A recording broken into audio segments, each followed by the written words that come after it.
بسم اللہ الرحمن الرحیم۔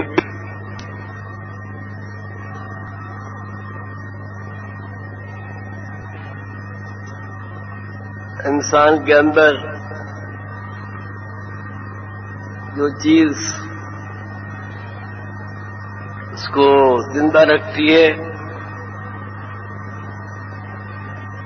یا جو چیز اس کو خیر و شر میں سے کسی ایک راستے کا انتخاب کرنے کی طرف مائل کرتی ہے یا تعلق خاطر کو ظاہر کرتی ہے،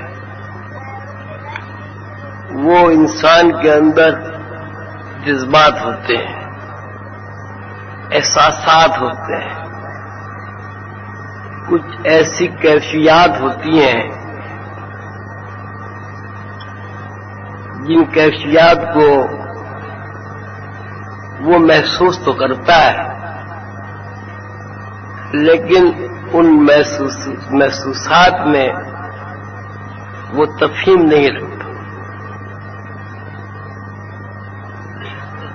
یہ وقار یوسف صاحب نے اس وقت جو باتیں آپ سے کی، میں سمجھتا ہوں اس کی وجہ یہ ہے کہ اب میرے اصحاب پہلے جیسے نہیں رہے اور یہ عمر کا تقاضا ہوتا ہے۔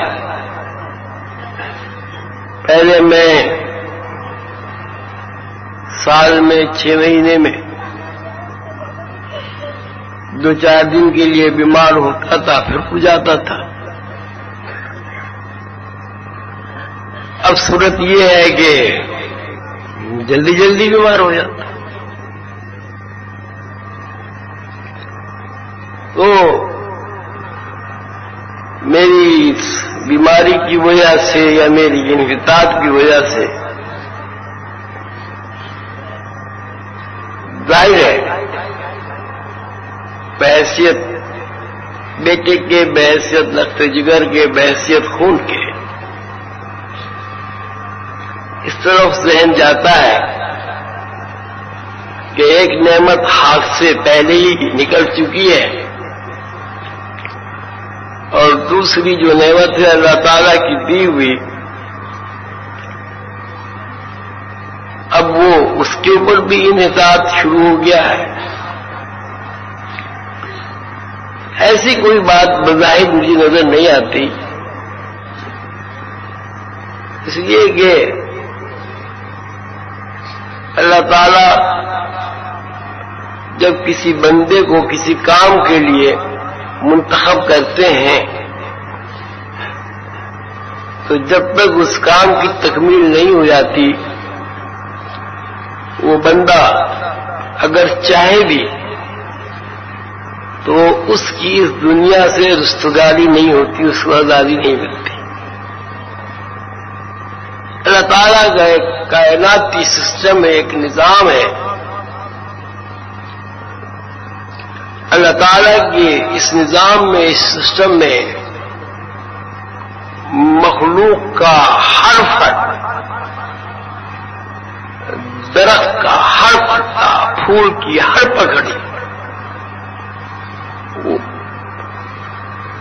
نو میں پرندے، چرندے، درندے، درخت، ذرات، زمین کے طبقات، پہاڑ، معدنیات، نباتات، جمادات، سماوات، فرشتے، جنات، جنت، دوزخ، عرش، کرسی، بیت المعمور، سدرۃ المنتہی، مقام محمود، حجاب عظمت، جتنے بھی اللہ تعالیٰ نے اس نظام قائم کیے اس کائنات میں، اللہ تعالیٰ کے اس سسٹم کی میں یا اللہ تعالیٰ کی اس سسٹم کو چلانے والی مشینری کے سب کل پرسے ہیں۔ اس سسٹم میں سے کوئی ایک چیز بھی اگر نکال لی جائے تو مشین رک جائے گی، مشین رک جائے گی یعنی کائنات ٹھہر جائے گی اور کن کا عمل ختم ہو جائے گا. تو یہ ایک نظام ہے اللہ تعالیٰ. اس نظام میں ہر فرد کی اپنی ایک ڈیوٹی.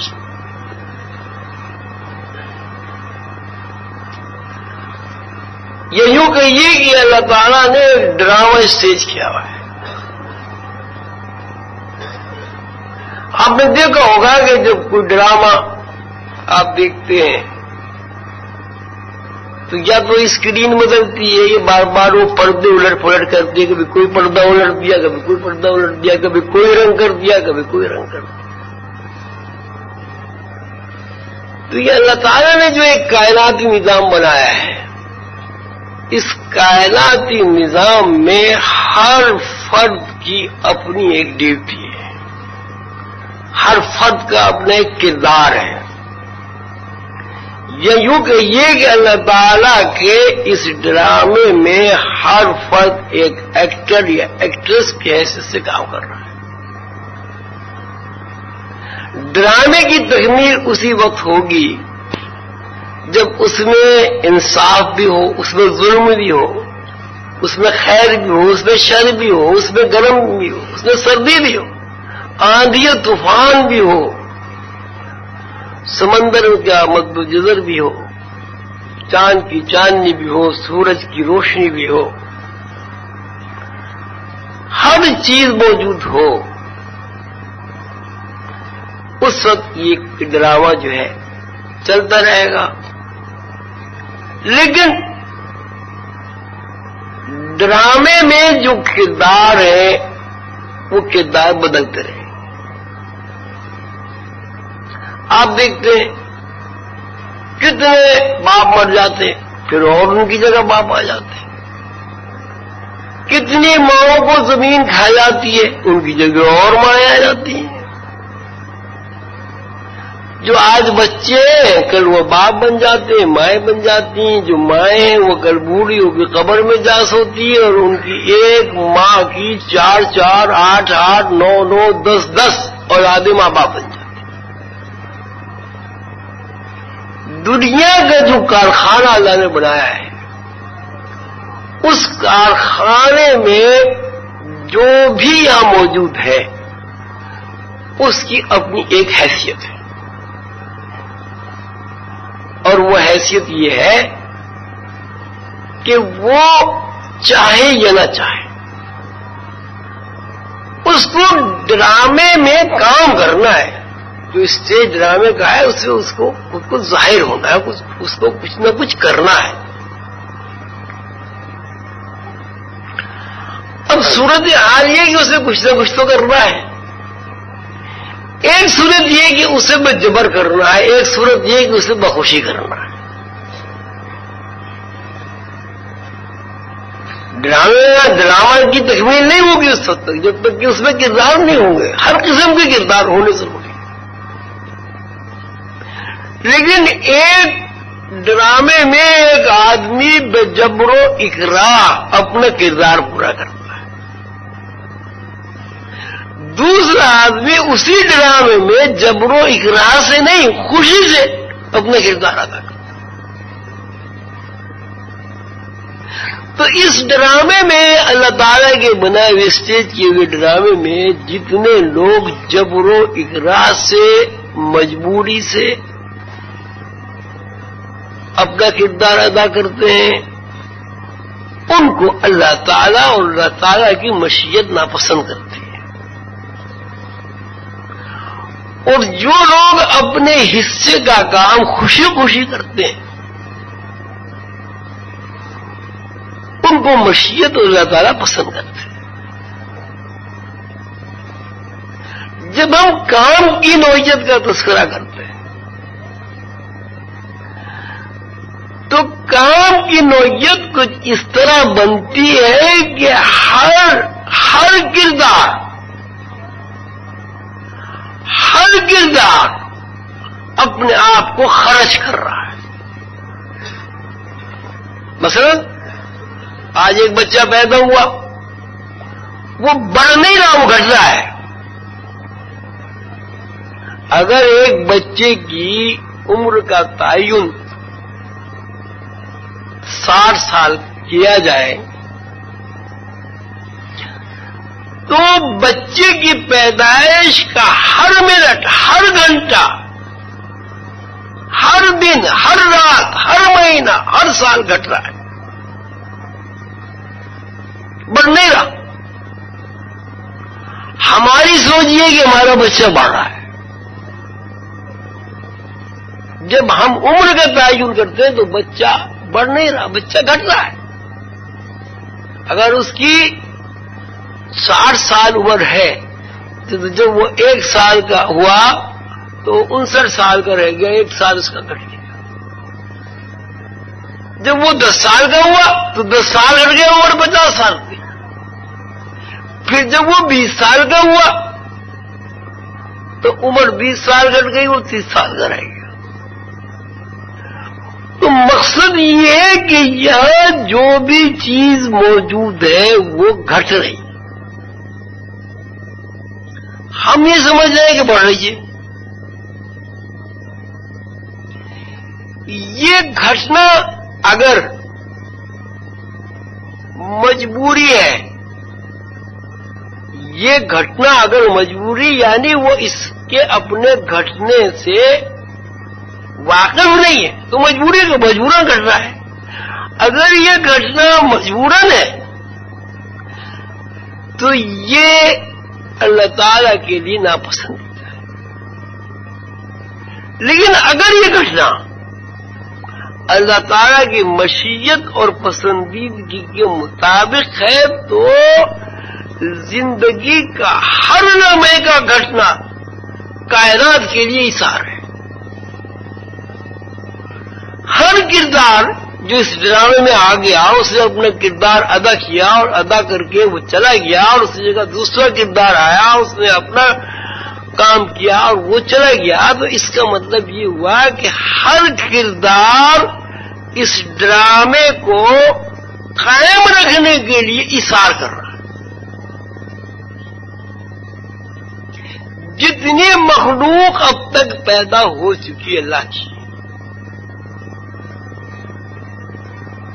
اور جتنی مخلوق اب تک مر چکی، تو اس کو ہم یہ کہیں گے کہ اللہ تعالی نے جتنی مخلوق پیدا کی، اس مخلوق نے اس زمین کی زندگی کو قائم رکھنے کے لیے، اس زمین کی رونق کو بحال رکھنے کے لیے، اس زمین کو نشو و نما دینے کے لیے، اس زمین کی کوکھ سے پھول پھلواری اگنے کے لیے اس نے ایثار کیا، اور اس نے ایثار کرنے کے بعد اس کائنات کو ایک رونق بخشی۔ آپ نے دیکھا ہوگا کہ کوئی کھیتی بغیر کھاد کے اچھی نہیں ہوتی۔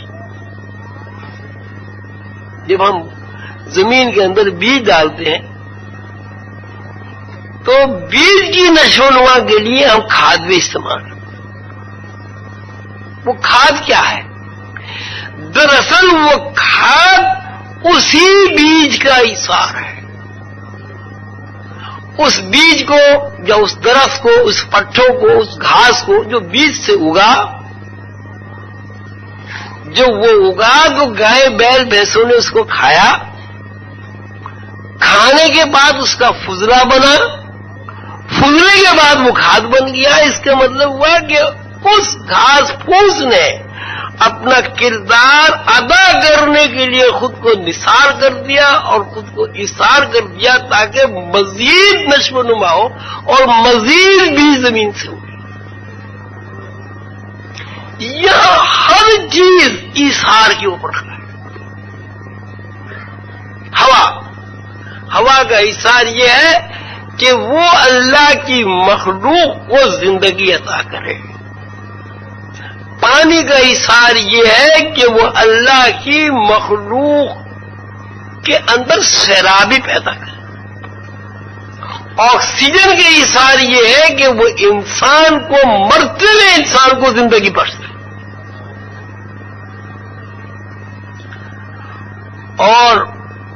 کسی روحانی بندے کا ایثار یہ ہے کہ وہ اپنی جان کا، اپنے خون کا ایک ایک قطرہ اللہ کی مخلوق کے اوپر نثار کرتا۔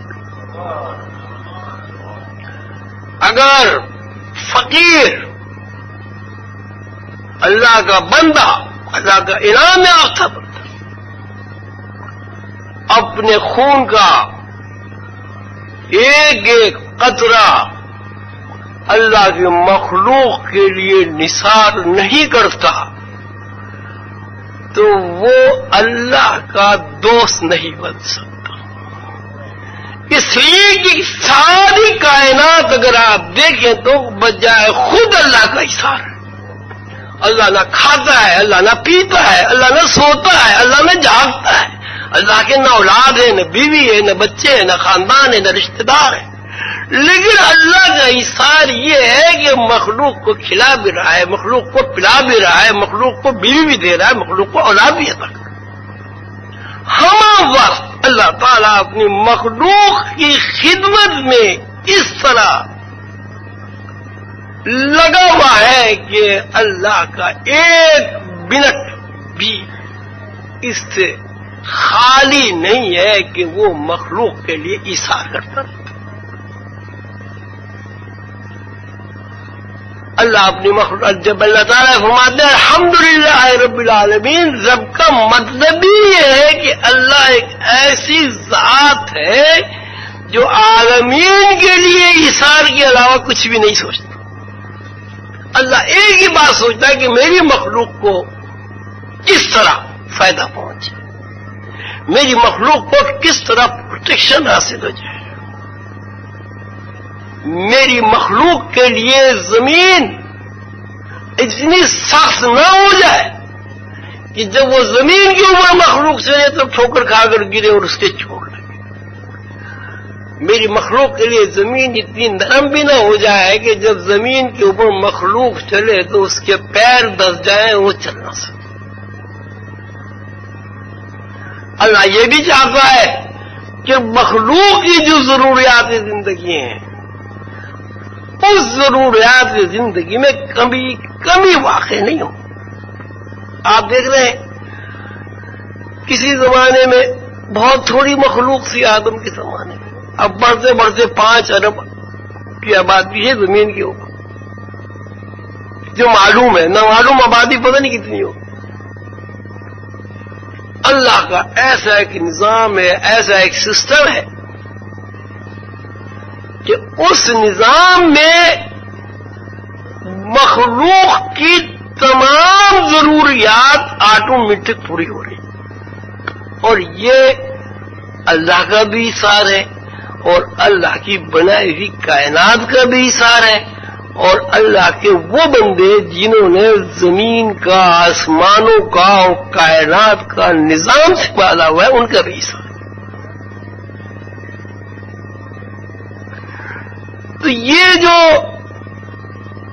سوچنا، یہ کہنا کہ بھئی ایک بندہ اتنی محنت کر رہا ہے، بلا شبہ بہت اچھی بات ہے، اپنے بڑوں کے لیے بہت ہی اچھے جذبات ہیں، لیکن اس کی تو ڈیوٹی ہی یہی ہے کہ وہ اپنے آپ کو دوسروں کے اوپر نثار کرتا ہے۔ البتہ اتنی بات ضرور ہے کہ جس بندے کے ساتھ آپ کا تعلق قائم ہو گیا، وہ آپ نے سوچ سمجھ کے کیا، بے وقوفی میں کیا، دانستگی میں کیا، نادانستگی میں کیا، اس بندے کے اندر جو اللہ تعالیٰ نے ایثار کا جذبہ پیدا کر دیا ہے، وہ ایثار کا جذبہ سب کے اندر پیدا ہونا چاہیے۔ سب ایک سے نہیں ہوتے، سب پہلوان نہیں ہوتے، سب کمزور نہیں ہوتے، سب طاقتور نہیں ہوتے، سب قداور نہیں ہوتے، کوئی چھوٹے قد کا ہوتا ہے، کوئی بڑے قد کا ہوتا ہے، کوئی چوڑے سینے کا ہوتا ہے، کوئی 1.5 پسلی کا ہوتا ہے، لیکن جو کردار جہاں جس حالت میں بھی ہے اس کو یہ قانون معلوم ہونا چاہیے کہ یہاں کچھ بھی نہیں ہے، ایثار ہی ایثار۔ انسان پیدا ہوتا ہے چھوٹا سا ہوتا ہے، اسے اپنا ہی پتہ نہیں ہوتا کدھر گیا، کہاں کھایا، کہاں پیا، اور اسی کھیل کود میں، تماشے میں، بے عقلی میں، بے شعوری میں جب ذرا آنکھ کھلتی ہے تو معلوم ہوا بچپن ختم ہو گیا، بچپن جو ہے وہ ختم ہو گیا، اثار ہو گیا بچپن کا، بغیر سوچے سمجھے اثار ہو گیا۔ اب وہ ذرا بڑا ہوا، تھوڑا سا ہوش حواس اس کے درست ہوئے، کچھ پڑھا، کچھ لکھا، تو والدین کی خدمت میں لگ گیا، ابا کا یہ کام کر دوں، اماں کا یہ کام کر دوں، بہن کی شادی کر دوں، گھر بنا دوں، یہ کر دوں، وہ کر دوں، اس میں لگ گیا۔ ابھی وہ اس اثار سے فارغ ہی نہیں ہوا تو کہ شادی ہو گئی، اب اس میں لگ گیا، بیوی کا یہ ہو جائے، میاں بیوی کے اثار میں لگ گئی، بیوی میاں کے اثار میں لگ گئی۔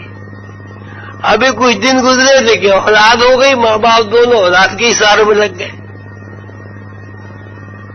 اولاد جوان ہوئی، بڑی ہوئی، اس کی ذمہ داریاں پوری کی، ابھی ذمہ داریاں پوری ہوئی یا نہیں ہوئی یا اولادیں تھوڑی سی ہو گئی، السلام علیکم، زمین نے کہا بس بھائی اب تمہارا ایثار کا جو حصہ تھا وہ پورا ہو گیا، ابھی ایثار تمہاری اولاد کرے گی، اب تم آ جاؤ۔ زمین اندر لے گئی، اور زمین نے اندر لے کے جس طرح درخت کے پتے اور زمین سے اگے ہوئے گھاس پھوس اور پٹھے جانور کھا کر کھاد بنا دیتے، اسی طرح زمین نے انسان کے گوشت پوش کو کھا کر کھاد بنا دیا، اور اس کھاد سے پھر دوبارہ انسان پیدا ہونے شروع ہوئے۔ زمین کا اثار یہ ہے کہ وہ زمین اپنے سے پیدا ہونے والے فرد کو، چاہے اس کا نام انسان ہو، چاہے اس کا نام بکری ہو، چاہے اس کا نام گائے ہو، وہ اپنے اندر سمیٹ لیتی ہے، اور اس طرح سمیٹ لیتی ہے کہ پھر اس کا کہیں پتہ نہیں چلتا ہے کہ نئی چیز جو ہے وہ وجود میں آتی ہے۔ تو روحانیت کا منشا صرف اور صرف یہ ہے کہ انسان کو اللہ تعالی نے دوسروں کے لیے ایثار کرنے کے لیے پیدا کیا۔ اب چاہے وہ اس بات کو سمجھے یا نہ سمجھے، بہرحال اس کی زندگی کا ہر لمحہ، اس کی زندگی کا ہر دن کسی کے اوپر نثار ہو رہا ہے، اور وہ نثار ہونا جو ہے وہ ایثار کے زمرے میں آ رہا ہے۔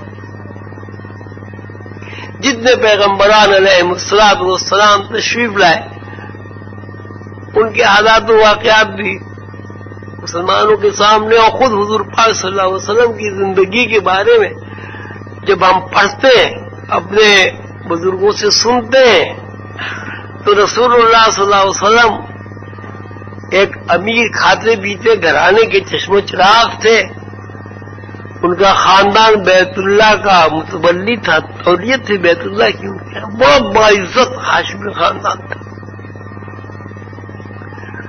لیکن جب حضور پاک صلی اللہ علیہ وسلم نے اللہ کے سسٹم کو، غلط سسٹم جو لوگوں نے بنانے کی کوشش کی تھی، اس کو درست کرنا چاہا تو لوگ ان کے پیچھے لگ گئے، لیکن حضور پاک صلی اللہ علیہ وسلم نے تکلیفیں بھی اٹھائیں، پتھر بھی کھائے، لہو لہان بھی ہوئے، راستے میں ان کے کانٹے بھی بچھائے گئے، سجدے کی حالت میں اونٹ کی اوج بھی گردن پر رکھ دی گئی، بائیکاٹ بھی کر دیا گیا، بچے بھوک سے بلک بلک کر بے ہوش بھی ہو گئے، پانی بند کر دیا گیا۔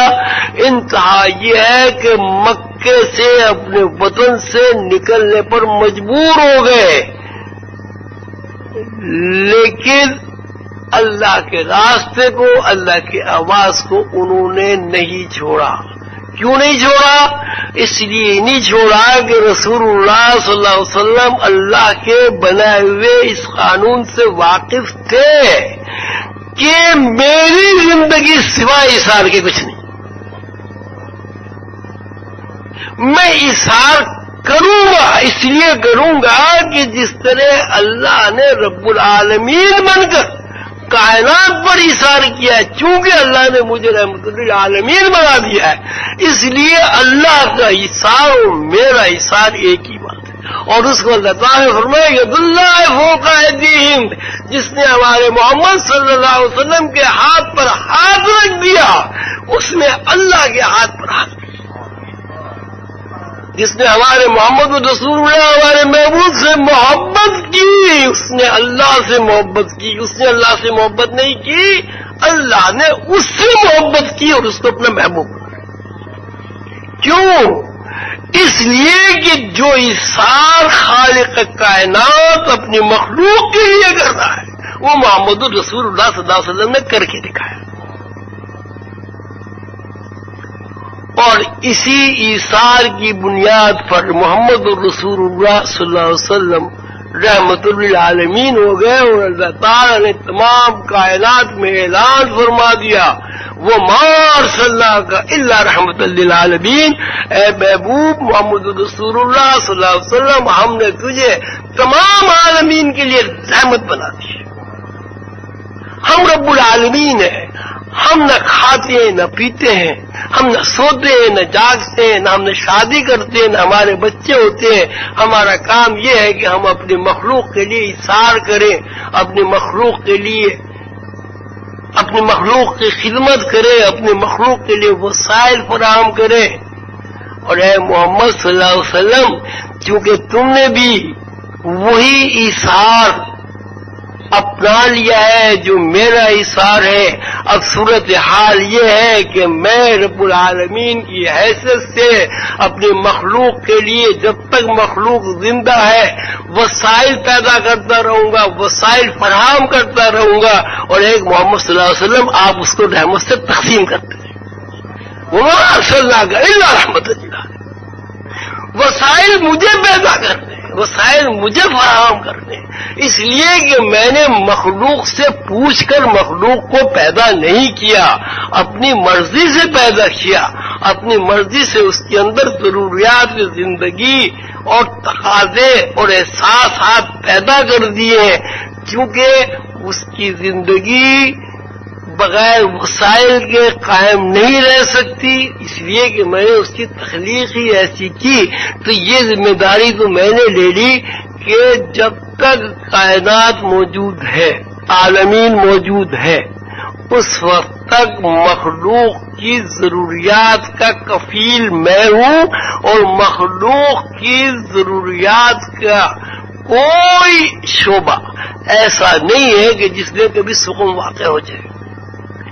لیکن چونکہ میں نہ کھاتا ہوں، نہ میں پیتا ہوں، نہ میں سوتا ہوں، نہ میں جاگتا ہوں، نہ میری بیوی ہے، نہ میرے بچے، اے محمد صلی اللہ علیہ وسلم آپ بشری تقاضوں کے تحت کھاتے بھی ہیں، سوتے بھی ہیں، پیتے بھی ہیں، آپ کے بچے بھی ہیں، آپ کی بیوی بھی ہے، آپ کاروبار بھی کرتے ہیں، چونکہ آپ وسائل کی تقسیم سے واقف ہے، آپ کو وسائل کی ضرورت ہے، اس لیے میں نے ساری کائنات کے وسائل پیدا کر کے آپ کو اس کا تقسیم کا آپ کو ذمہ دار بنا، اس لیے کہ آپ سوتے ہیں، آپ جاگتے ہیں، آپ کھاتے ہیں، آپ کو پتہ ہے کہ وسائل کی ضرورت جو ہے کتنی ضروری ہے۔ تو یہ ایثار جو رسول اللہ صلی اللہ علیہ وسلم نے اللہ کے لیے کیا، اللہ کے لیے شہر چھوڑا، غار ہرا میں تشریف لے گئے، وہاں غور و فکر کرتے رہے، رشتہ داروں کی باتیں سنی، کسی نے مجنوں کہا، کسی نے کاہن کہا، کسی نے کچھ کہا، کسی نے کچھ کہا، طائف میں گئے تو اتنے پتھر مارے، دیوانہ آ گیا کہ پیر مبارک سے جب جوتا اتارا تو وہ خون سے بھرا ہوا تھا، لیکن اللہ کے رسول نے، اللہ کے محبوب بندے نے ایثار کو اپنے ہاتھ سے نہیں جانے، اور وہ ایثار اللہ کو اتنا پسند آیا کہ نہ صرف یہ کہ اللہ تعالی نے اس کو رحمت للعالمین بنا دیا، بلکہ دین دین کا مطلب یہ کہ اللہ تعالی کی وہ نعمتیں جو دراصل پوری کائنات کے خزانے، پوری کائنات کے فارمولے، پوری کائنات کے تخلیقی عناصر ہیں، ان سے اللہ تعالی نے واقف کر کے خود یہ فرما دیا، اے محمد صلی اللہ علیہ وسلم آپ نے چونکہ وہی اثار کر دکھایا ہے جو ہم کرتے ہیں، اس لیے ہم نے آپ کے اوپر آج کے دن الیوم اکملت لکم دینکم واتممت علیکم نعمتی ورضیت لکم الاسلام دینا۔ اے پیغمبر صلی اللہ علیہ وسلم آج کے دن ہم نے تیرے اوپر اپنی تمام نعمتوں کی تکمیل کر دی، اور اے محمد صلی اللہ علیہ وسلم راضی ہو گئے کہ رسول اللہ صلی اللہ علیہ وسلم نے اللہ تعالی کے ایثار کو، اللہ تعالی کی مشیت کو، اللہ تعالی کی اس محبت کو جو محبت اللہ تعالی اپنی مخلوق سے کرتے، اس کو پا لیا، ڈھونڈ لیا، تلاش کر لیا، اور اللہ تعالی کی وہ تمام عادتیں، وہ تمام اثبات اپنے اوپر جاری وہ ساری کر۔ اللہ تعالیٰ کا یہ نظام آپ دیکھ رہے ہیں، بچہ پیدا ہوتا ہے ماں کے پیٹ میں، نہ ہوا ہے نہ پانی ہے، وہ ظاہر نہ کوئی غذا ہے، بچے کی نشو و نما ہو رہی ہے، کیا یہ اللہ تعالیٰ کا ایثار نہیں ہے؟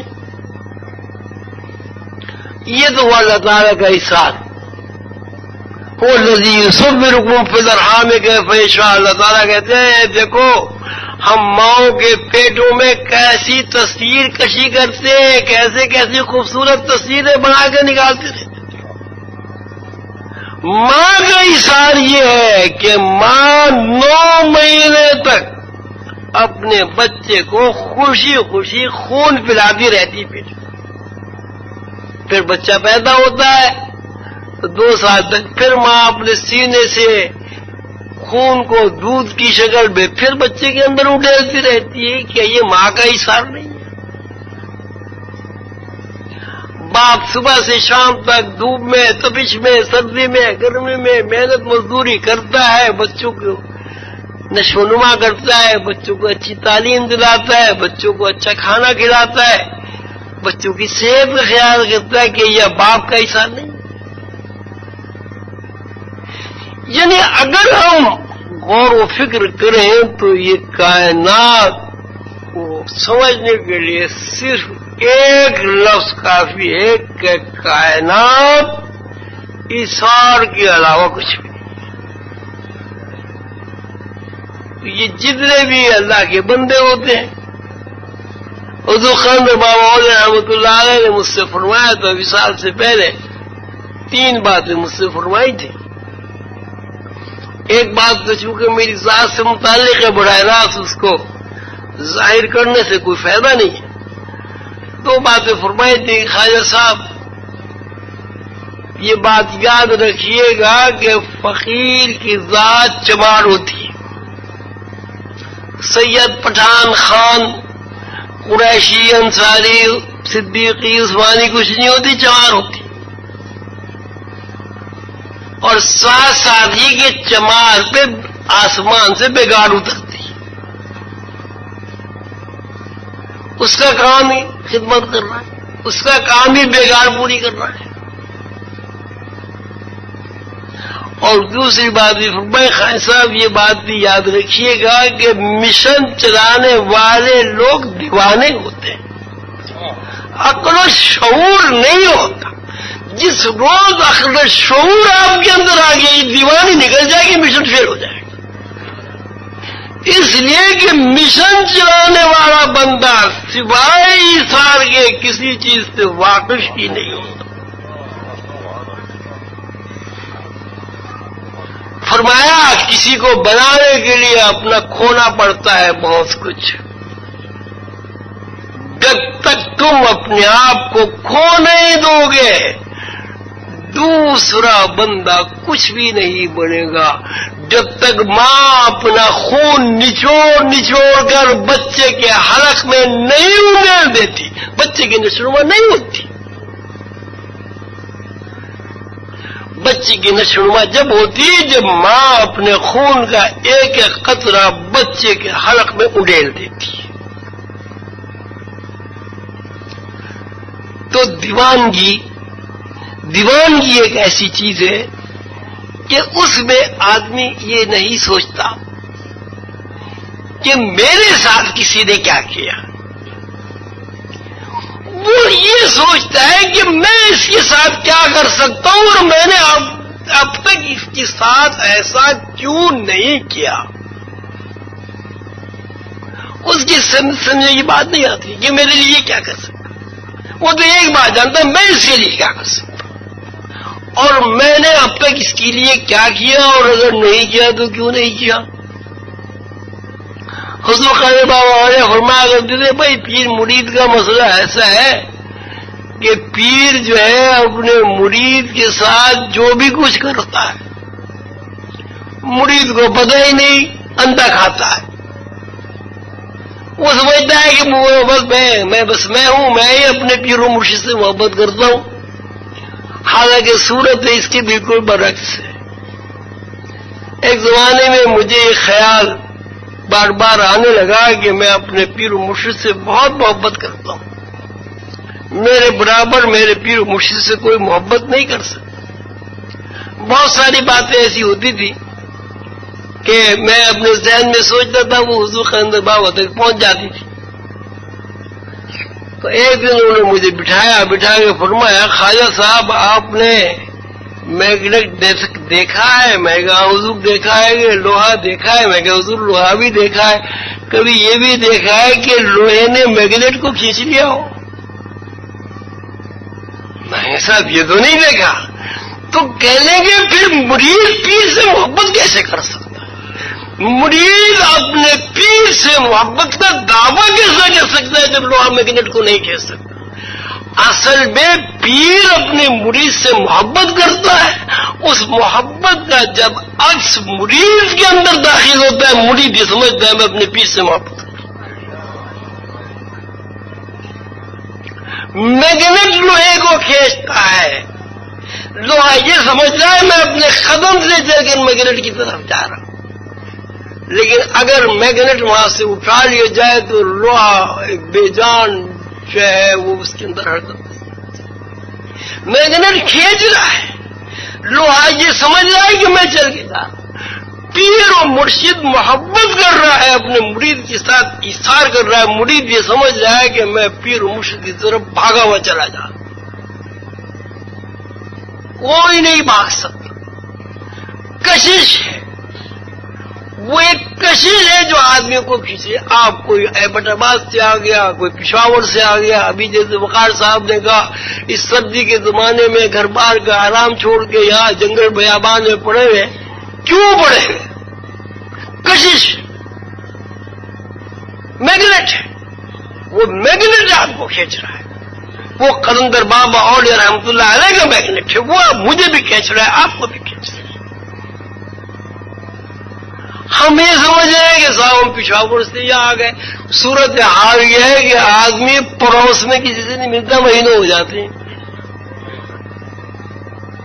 کبھی گائے ملاقات ہو گئی، میں السلام علیکم بھائی خیریت ہے؟ بھائی خیریت ہے. ادھر کو چلا گیا، ادھر کو چلا گیا. اور یہاں صورت یہ ہے کہ مکے مدینے لوگ جا رہے ہیں، قافلوں کی شکل میں پیسے بھی خرچ کر رہے ہیں، تکلیفیں بھی اٹھا رہے ہیں، مہینوں پڑے ہیں. میں نے وہاں دیکھا مدینہ منورہ میں لوگ بیٹھے ہوئے بس یوں ٹکٹکی لگائے کہ حضور پاک صلی اللہ علیہ وسلم کے روزے کو دیکھ رہے ہیں، وہ گنبد جو ہے اسے دیکھ رہے ہیں. میں نے اپنی صورت بتاؤں، میں گیا، میں وہاں سے سلام پڑھا، سب کچھ کیا، مراقبہ کیا، بیٹھا، واپس آیا. واپس آ کے جناب وہاں پانی پیا، پھر بیٹھے دیکھ رہے.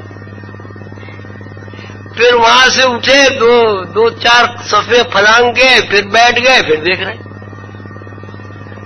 پھر جناب ادھر کو بھائی جا کے اس مسجد میں اس طرف کو چلے گئے، پھر دیکھ رہے.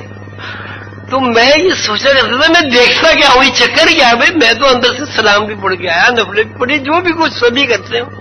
یہ چکر کیا ہے؟ یہ میں کیا چیز دیکھتا ہوں؟ اور گنبد کے علاوہ وہاں کوئی چیز نظر بھی نہیں آتی، گنبد ہی نظر آتا ہے. تو میری سمجھ میں حضور قلندر بابا اولیاء رحمۃ اللہ علیہ کی یہ بات آ گئی کہ میگنیٹ لوہے کو کھینچتا ہے، لوہا میگنیٹ کو نہیں کھینچتا۔ حضور پاک صلی اللہ علیہ وسلم ایک اتنے بڑے میگنیٹ ہے کہ اگر اللہ اول نمبر پہ ہے تو حضور پاک صلی اللہ علیہ وسلم دوسرے نمبر پر میگنیٹ ہے۔ اللہ اگر خالق کائنات ہے، اللہ اگر کائنات کو تخلیق کرتا ہے، اللہ اگر کائنات میں بسنے والی مخلوق کے لیے وسائل پیدا کرتا ہے تو رسول اللہ صلی اللہ علیہ وسلم ان وسائل کو مخلوق کے لیے تقسیم فرماتے ہیں، اور جب تک وسائل تقسیم نہیں ہوں گے مخلوق موت و حیات کی کشمکش میں مبتلا ہو کر مر جائے۔ رسول اللہ صلی اللہ علیہ وسلم کا کرم ہے کہ اللہ کے پیدا کیے ہوئے وسائل تمام مخلوق میں متوازی انصاف کے ساتھ تقسیم کر رہے ہیں۔ ہوا تقسیم کر رہے ہیں، پانی تقسیم کر رہے ہیں، زمین تقسیم کر رہے ہیں، چاند سورج کی روشنیاں تقسیم کر رہے ہیں، اور ہر چیز مفت تقسیم کر رہے ہیں۔ پانی مفت، زمین مفت، ہوا مفت، سورج مفت، چاند مفت۔ اب غور تو فرمائیں، آپ کے اندر جو الیکٹریسٹی آ رہی ہے، جس کی بنیاد پر آٹومیٹک آپ کے اندر مشین چل رہی ہے، وہ انرجی بھی مفت، نہ کوئی کنیکشن ہے، نہ کوئی سوئچ ہے، نہ آن نہ آف کرنے کی کوئی ضرورت ہے، مشین ہے کہ چل رہی ہے۔ جسم کے اندر ہر پرزا چل رہا ہے، گردے بھی چل رہے ہیں، ہاتھے بھی، یعنی کوئی چیز ایسی نہیں ہے جو چل نہ رہی ہو۔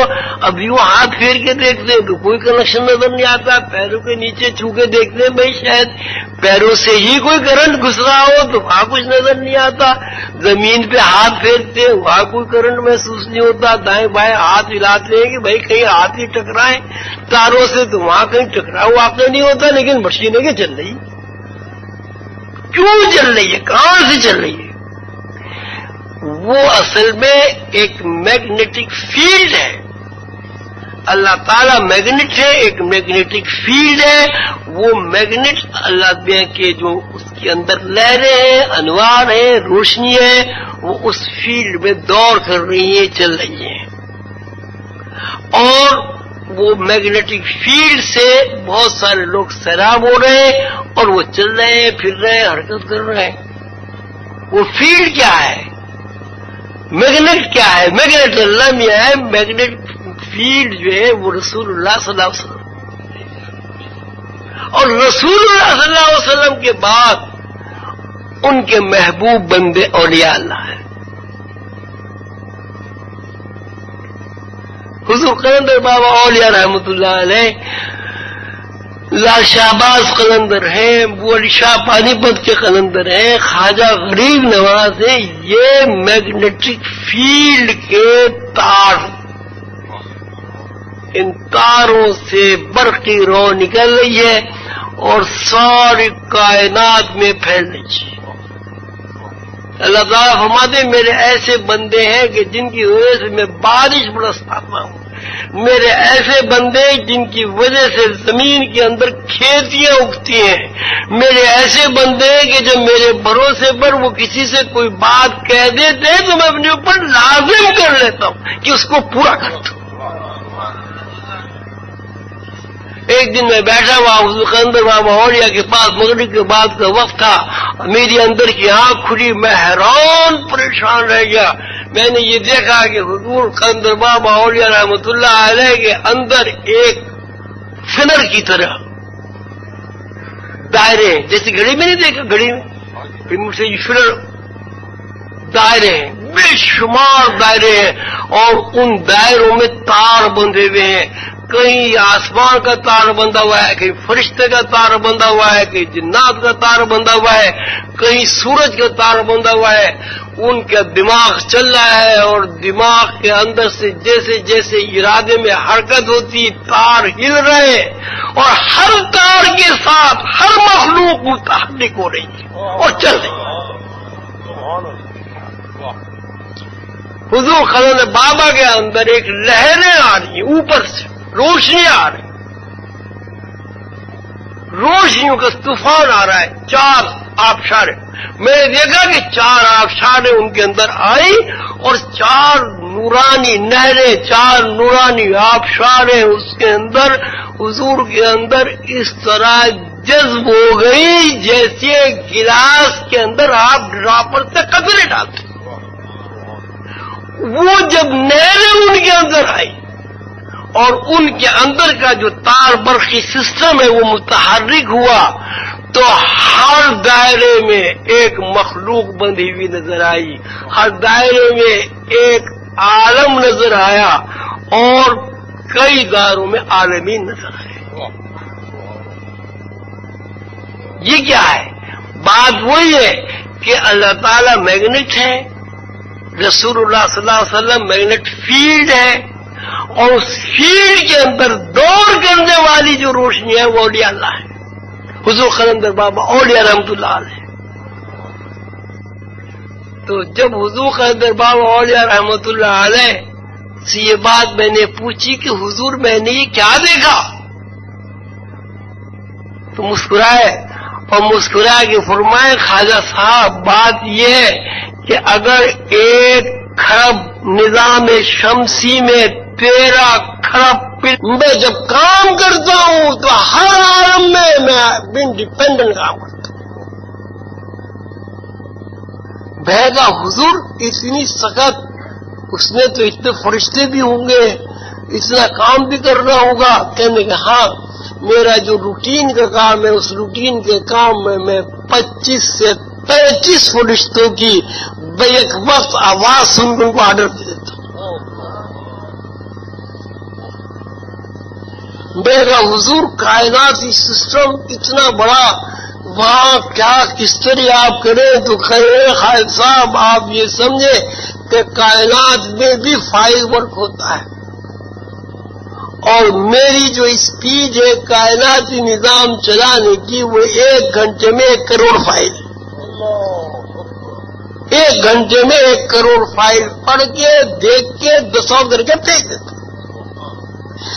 کہ کائناتی سسٹم کو، اتنے بڑے سسٹم کو سنبھالنا بھوکے رہ کر، بھوکے وہ تو کھانا بھی بہت کھاتے تھے، کھانا اس لیے زیادہ نہیں کھاتے تھے کہ بھئی وہ گرانی ہو جائے گی، نیند آئے گی. کھانا 2 چپاتی کھانا کھاتے تھے، اتنی سی روٹی صبح اتنی سی روٹی شام. تو اتنا بڑا جو نظام وہ چلا رہے ہیں اس کو ہم اشار کے علاوہ کیا کہہ سکتے. تو سلسلے عالیہ عظیمیہ کی تعلیمات کا نچوڑ ہی یہ ہے کہ عظیمی بندہ اگر وہ عظیمی ہے تو وہ اشار کے علاوہ کچھ، اور اگر اس کے اندر اشار نہیں تو وہ عظیمی نہیں ہے، یہ کچا عظیم. اگر آپ کو عظیمی بن کر دکھانا ہے پھر واقع آپ کو کچھ کرنا ہے، آپ کو اپنا مقام بنانا ہے، آپ کو رسول اللہ صلی اللہ علیہ وسلم کے دربار میں حاضر ہو کر اپنی شناخت کرانی ہے، اللہ تعالیٰ کا عرفان حاصل کرنا ہے. تو صرف ایک کام کریں، دنیا کے لیے عیسیٰ کریں، اپنے لیے کسی سے کچھ نہ چاہیں.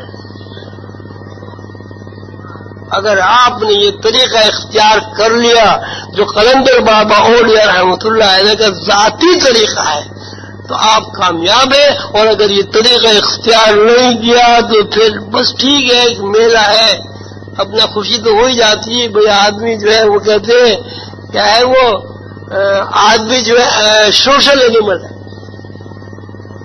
ایک ایسا جانور ہے آدمی جو مل جل کے بیٹھ کے باتیں کر کے کھا پی کے زندگی گزارنا چاہتا ہے. تو بھائی اب یہ ہے کچھ لوگ شطرنج کے شوقین ہوتے ہیں وہ بہت سارے جمع ہو جاتے ہیں، کچھ لوگ سینما کے شوقین ہوتے ہیں وہ ایک جگہ جمع ہو جاتے ہیں، کچھ لوگ نشے کے شوقین ہوتے ہیں وہ ایک جگہ جمع ہو جاتے ہیں، کچھ لوگ وعظ سننے کے شوقین ہوتے ہیں وہ ایک جگہ جمع ہو جاتے ہیں، کچھ لوگ اسی طرح بھائی پیری مریدی کے چکر میں آگے ایک جگہ جمع ہو جاتے ہیں، فائدہ کچھ بھی نہیں. بات وہی ہے کہ ہر بندے کے اندر حضور قلندر بابا اولیاء رحمت اللہ علیہ کا ایثار منتقل ہونا چاہیے. اور حضور خاندہ بابا مولانا رحمۃ اللہ علیہ کا جو اشعار ہے وہ یہ ہے کہ کوئی بندہ کسی بندے سے توقع کر، اس میں پیر و مرشد بھی آ گئے، اس میں بیوی بھی آ گئی، اس میں بچے بھی آ گئے، اس میں دوست بھی آ گئے، احباب بھی آ گئے، صرف یہ سوچنا ہے کہ اس دوسرے بندے کے لیے وہ بیٹا ہے، بیٹی ہے، ماں ہے، باپ ہے، بیوی ہے، کوئی بھی ہے، میں اس کے لیے کیا کر سکتا ہوں؟ بے شک اس میں آپ کو تکلیف ہوگی، بے شک اس میں آپ کے اوپر بوجھ پڑے گا، بے شک لوگ آپ کو دیوانہ کہیں گے، کیا بے وقوف آدمی ہے، لیکن اگر یہ عادت آپ نے اپنے اندر منتقل کر لی، منتقل کرنا کیا مانے، وہ تو آپ تو اشار کر ہی رہے، کائنات کے لیے گھٹ ہی رہے روز بروز، اپنے ارادے و اختیار سے آپ نے اشار کو اختیار کر لیا، بس پھر آپ سے اللہ کی دوستی پکی ہے، بالکل پکی۔ اللہ تعالیٰ فرماتے ہیں قل واللہ احد اللہ الصمد لم یلد ولم یولد ولم یکن لہ کفوا احد، اے پیغمبر صلی اللہ علیہ وسلم آپ فرما دیجئے اللہ ایک ہے، کثرت نہیں ہے، دو نہیں ہے، تین نہیں ہے، چار نہیں ہے، ایک ہے، واحد ہے، اللہ الصمد، کسی سے احتیاج نہیں رکھتا، وہ یہ نہیں سوچتا کہ بندے مجھے روٹی کھلا دیں گے، مجھے کپڑے پلا دیں گے، مجھے پانی پلا دیں گے، نہ، احتیاج بھی نہیں رکھتا، نہ اس کے اندر کوئی لالچ ہے کہ میں بندوں کو پانی پلاؤں گا تو بندے مجھے خدا مانیں گے۔ آپ کے سامنے کافروں کو بھی پانی دیتا ہے، دوستوں کو بھی پانی دیتا ہے، بحریوں کو بھی پانی فراہم کرتا ہے، بحریوں کو بھی۔ بارش جب برستی ہے، آپ نے دیکھا ہوگا، میں نے بھی دیکھا ہے کہ بارش جب برستی ہے تو پہاڑ پہ بھی برستی ہے، کچی زمین پر بھی برستی ہے اور کیچڑ میں بھی برستی ہے۔ بارش یہ نہیں دیکھتی کہ کیچڑ میں جائے گا میں کیچڑ میں جاؤں گی، وہ کیچڑ میں بھی برسے گی، سنگ لاخ چٹانوں پر بھی برسے گی اور زمین پر بھی برسے گی۔ تو اسی طرح جس طرح بارش برستی ہر جگہ، اسی طرح اللہ کی رحمت بھی برستی۔ اللہ اس وقت اللہ کسی سے احتیاج نہیں رکھتا، لم یلد ولم یولد، اس کے نہ کوئی اولاد ہے نہ وہ کسی کی اولاد ہے، ولم یکن لہ کفوا احد، اس کا کوئی خاندان بھی نہیں ہے۔ حضور خاندہ بابا مولانا رحمۃ اللہ علیہ اس سورت کی تفسیر میں بڑی عجیب بات فرماتے ہیں کہ بھائی اللہ تعالیٰ نے اس سورت میں اپنا شجرہ نسب بیان کیا ہے، اپنا تعارف کرا ہے کہ میں کیا ہوں۔ سیدھی سی بات ہے کہ بندہ ایک نہیں ہو سکتا، بندے بھی بے شمار ہی ہوں گے۔ بندہ مجبور ہے وہ کسی کی اولاد ہو، بندہ مجبور ہے وہ کسی کا باپ ہو، بندہ مجبور ہے اس کا کوئی خاندان ہو، بندہ مجبور ہے وہ ضرورت مند ہو، اس کو احتیاج ہو۔ تو اب صورت یہی دیکھیے، اللہ تعالیٰ نے کہا کہ اللہ تعالیٰ احتیاج بھی نہیں رکھتا، اللہ تعالیٰ بیٹا بھی نہیں ہے، باپ بھی نہیں ہے، اس کا خاندان بھی نہیں ہے، وہ ایک ہی ہے۔ تو یہ چار جو اللہ تعالیٰ نے اپنی تعریف میں بیان کیے کہ اللہ ایک ہے، نہ وہ کسی کی اولاد ہے، نہ وہ کسی کا باپ ہے، نہ اس کا کوئی خاندان ہے، اس میں تو مخلوق جو ہے کچھ بھی نہیں کر سکتی، مجبور ہے۔ لیکن اللہ الصمد، اللہ احتیاج نہیں رکھتا، کس سے احتیاج نہیں رکھتا؟ کیوں بھائی؟ کس سے احتیاج نہیں رکھتا؟ مخلوق سے احتیاج نہیں رکھتا۔ اگر مخلوق سے احتیاج توڑ کر اللہ کے ساتھ وابستہ کر لے تو اللہ سے اس کی دوستی ہو جاتی، اس لیے کہ اللہ بھی کسی سے احتیاج نہیں رکھتا، مخلوق سے اللہ احتیاج نہیں رکھتا۔ اب جب مخلوق سے احتیاج توڑ لے گی یعنی توقعات قائم نہیں کرے گی تو ظاہر ایک واحد ہستی اللہ رہ جائے گی، اللہ سے توقعات قائم، اور اللہ سے توقعات آپ قائم کریں یا نہ کریں، اللہ نے تو اپنے اوپر یہ ذمہ داری لے لی کہ وسائل فراہم کر، اس لیے کہ زندہ رکھنا ہے. تو اب یہ جو نقطہ ہوا ہے ساری تمہید کا، یہ ساری تخیر کا، وہ یہ ہے کہ حضور قلندر بابا اولیاء رحمت اللہ علیہ کا مشن یہ ہے کہ آپ مخلوق کے لیے اظہار کریں، اللہ کے لیے اظہار کریں. اور اظہار کی تعریف یہ ہے کہ آپ کسی مخلوق سے، کسی بھائی سے، کسی بہن سے، کسی بیٹے سے، کسی بیوی سے، کسی شوہر سے کوئی توقع قائم نہ کرے. توقع اگر قائم کرے تو اللہ کے ساتھ قائم کرے.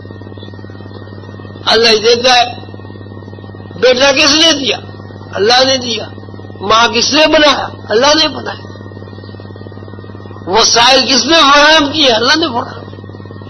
تو اللہ کے دیے ہوئے وسائل تو ہم کھا پی رہے ہیں، تو اللہ کے ساتھ اگر ان وسائل کو استعمال کی توقع بھی قائم کر لیں تو کون سی قیامت آ جائے گی؟ یا صورت یہ ہم اللہ سے توقع قائم نہیں کرتے، بندوں سے توقع قائم کرتے. فلاں کام آ جائے گا، فلاں کام آ جائے گا، بیٹا ہو جائے گا تو نسل چل جائے گی، بڑا بیٹا ہوگا تو بڑھاپے کا سہارا بن جائے گا. اب بڑھاپے کا سہارا بنتا ہے یہ نہیں بنتا ہے تو اللہ ہی کو پتا. بڑے نصیب والے ہیں وہ ماں باپ جن کی اولاد بڑھاپے کا سہارا بن جاتی ہے، ورنہ کہاں سہارے بنتے ہیں. اور وہ بھی خوش قسمت وہی لوگ ہیں جن کا سہارا اللہ ہوتا ہے. جب اولاد یہ دیکھتی ہے کہ باپ کو تو ہمارے سے کوئی توقع ہی نہیں ہے، باپ کی تو ہمیشہ خواہش ہی ہے کہ میں اپنی اولاد کے لیے کچھ کر دوں، اولاد میرے لیے کچھ کرے نہ کرے، بہرحال اولاد ہے، اس کے اندر ذہن بھی ہے، باپ کا خون بھی، تو وہ باپ کی اس طرز فکر سے متاثر ہو کر باپ کے لیے اشار کرتی، ماں کی طرز فکر سے متاثر ہو کر ماں کے لیے اشار کرتی. لیکن اب صورتحال یہ ہے کہ چھوٹا بھائی بڑے سے توقع قائم کر رہا ہے، بڑا بھائی چھوٹوں سے توقع قائم کر رہا ہے، بیوی شوہر سے توقع قائم کیے ہوئے ہے، شوہر بیوی سے توقع قائم کیے ہوئے ہے، اور جو توقعات پورے کرنے والی ہستی ہے اس کی طرف کوئی جاتا ہی نہیں، اس سے توقع قائم. حضور خندقہ فرمایا کرتے تھے کہ اللہ ایک ایسی اعلیٰ اور عرفہ ذات ہے کہ اگر اللہ کے ساتھ بندہ روزانہ 1,00,000 خواہشات وابستہ کر لے تو اللہ کے لیے بالکل یہ معمولی بات ہے کہ روزانہ 1,00,000 خواہشات مخلوق کی پوری کرتے. اتنا بڑا اللہ جو ہماری 1,00,000 1 کروڑ خواہشات روز پوری کر سکتا ہے، ہم اس سے ایک خواہش بھی پوری نہیں کرانا چاہتے. مخلوق میں پھنسی ہوئی ہے. روحانیت کا منشا یہ کہ مخلوق کے کام آئے، مخلوق سے توقع نہ رکھے، مخلوق سے کام نہ لے، خود کام آئے.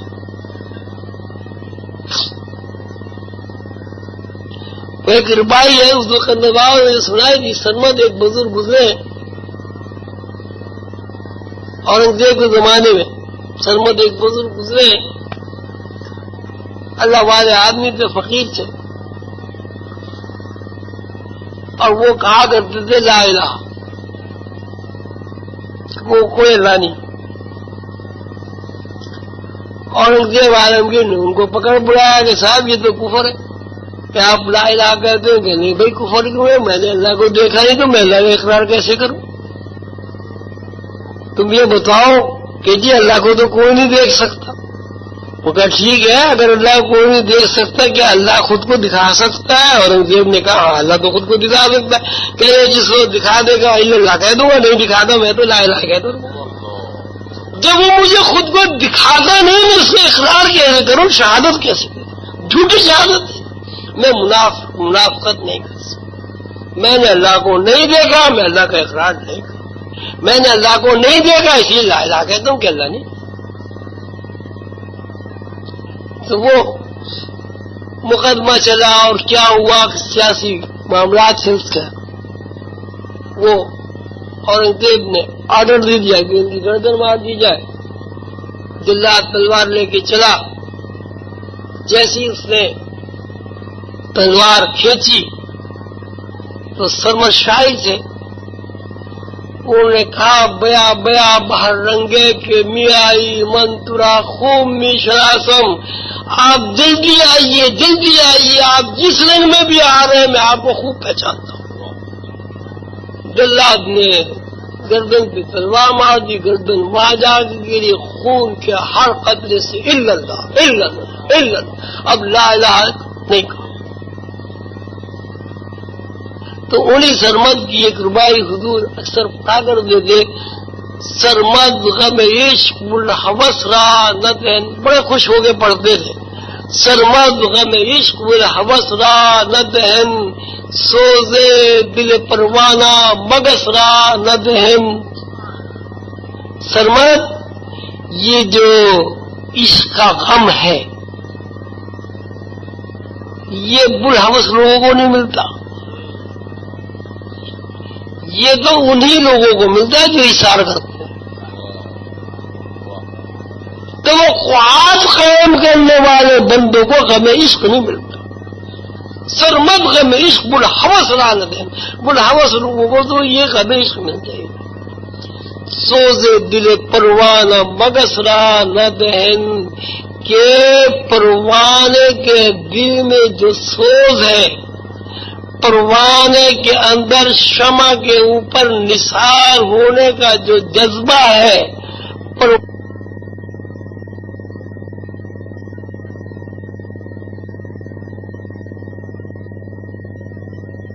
پروانہ مگسلا ندہن، کہ پروانے کے تار رکھ دیا ہے قربان ہونے کا، وہ مکھیوں کو نصیب نہیں ہوتا۔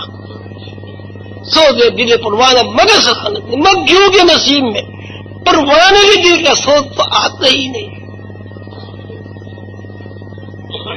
عمر باید کی یاد آیت بکنار، کہ یہ کہ محبوب بغل میں آ جائے، محبوب سے وصل ہو جائے، اس کے لیے عمریں چاہیے، عمریں گزار دو اشار کرتے ہوئے۔ جب عمریں بیت جائیں گی تب وہ محبوب یہ سمجھ لے گا کہ ہاں یہ میرا بندہ جو ہے اس کی اپنی ذات بیچ میں ہے، نہیں اشار ہی اشار ہے۔ پھر وہ آئے گا، پھر بغل میں آئے گا اور سیدھے سے لگا لے گا۔ عمر باید کے یار آیت بے کنار، این دولت سرمد ہمہ کسرا نہ دہن، کہ سرمد یہ اتنی بڑی نعمت ہے کہ یہ ہر اہل غیر آدمی کو نہیں ملتی۔ اس کے لیے منتخب بندے چاہیے۔ کون سے منتخب بندے؟ وہ منتخب بندے کہ جو اللہ تعالیٰ کی طرح اللہ کی مخلوق کی خدمت کرے، جس طرح اللہ تعالیٰ بغیر غرض کے اپنی مخلوق کی خدمت کر رہا ہے، اس طرح بندے بھی بغیر غرض کے اللہ کی مخلوق کی خدمت کریں۔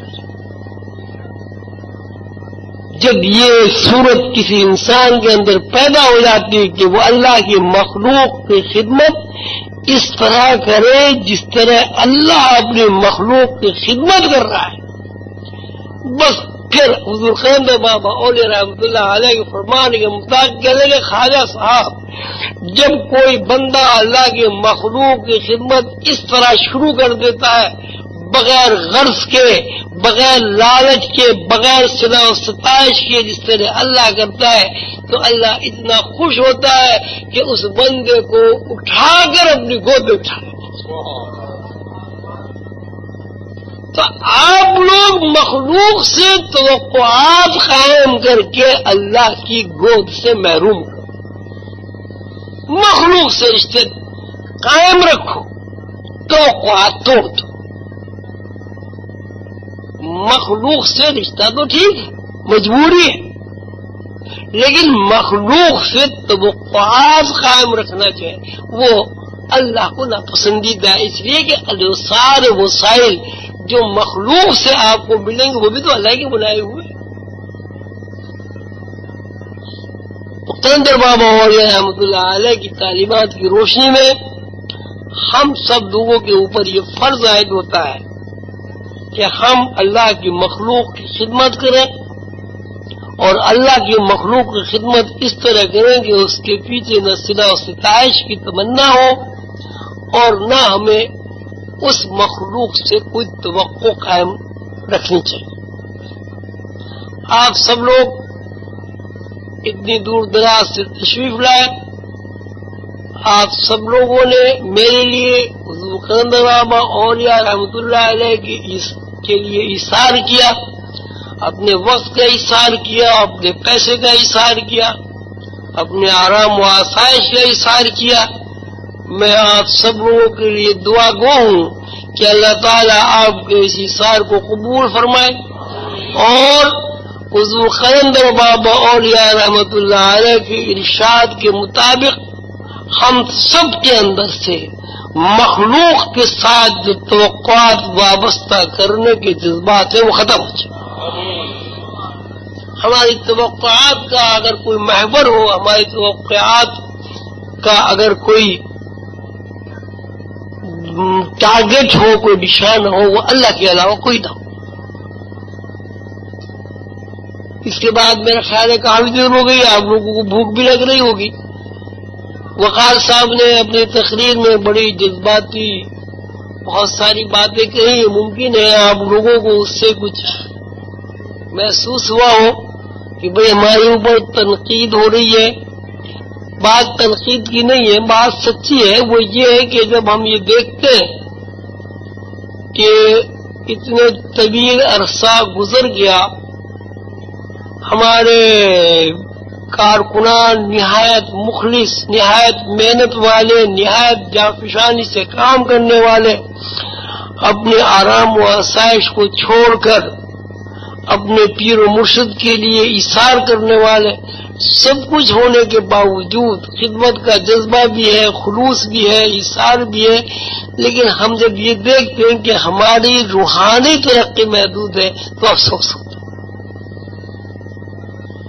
اور روحانی ترقی محدود اس لیے ہے کہ ہمارے اندر محبت تو بہت ہے، ایثار بہت ہے، لیکن روحانی علوم سیکھنے کے لیے جو ہمارے اندر جذبہ ہونا چاہیے، جو ہمارے اندر شوق اور ذوق ہونا چاہیے، پیر و مرشد کو دیکھنے کا تو ذوق اور شوق بہت ہے، پیر و مرشد کے علوم کو سیکھنے کا ذوق و شوق کم ہے۔ اور اس کا طریقہ یہی ہے کہ جب ہم اسکول میں اپنے بچوں کو داخل کرتے ہیں، اگر بچہ پابندی سے اسکول نہ جائے، اگر بچہ پابندی سے ہوم ورک نہ کرے تو وہ ایک کلاس سے اگلی کلاس میں کبھی بھی داخل نہیں ہو سکتا۔